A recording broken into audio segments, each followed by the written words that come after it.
আচ্ছা, আজকে তোমাদের এই অ্যাওয়ারনেসটা কী উদ্দেশ্যে এবং আপনারা সবাই অবগত আছেন যে জনসংখ্যা বৃদ্ধি এবং কিছু সংখ্যক মানুষের অপরিণামদর্শী ক্রিয়াকর্মের ফলে আমাদের পরিবেশে দিন দিন দূষিত বর্জ্য যুক্ত হচ্ছে।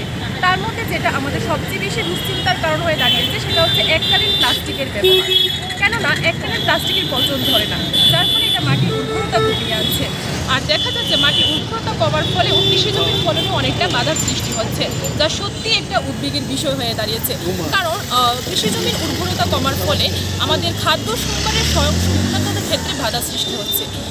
তাছাড়া দেখা যাচ্ছে যে প্রতি বছর অনেক সমুদ্রচারী পাখি এবং স্তন্যপ্রাণীর মৃত্যু হচ্ছে, যার ফলে আমাদের প্রকৃতির ভারসাম্য নষ্ট হচ্ছে।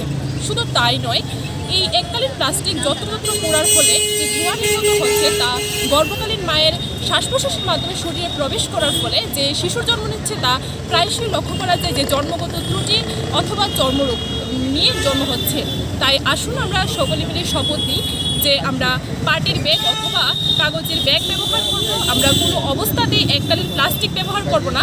তাতে করে আমাদের গ্রামীণ অর্থনীতিকে উন্নতি করার পাশাপাশি আমরা ভবিষ্যৎ প্রজন্মকে এই সুন্দর পৃথিবীকে আরও বাসযোগ্য করার উপযোগী করে তুলতে পারবো। আর এই সচেতন বার্তা আজকে আমরা উইমেন্স কলেজ এনএসএস ইউনিটের পক্ষ থেকে সচেতন ত্রিপুরাবাসীকে আরও বেশি করে সচেতন করার লক্ষ্যে আমরা পথে চলতে সকলের প্রতি লিফলেট বিলি করছি। তৎসঙ্গে আমরা বিভিন্ন দোকানে কাগজের ঠোঙ্গা এবং লিফলেট বিলি করছি।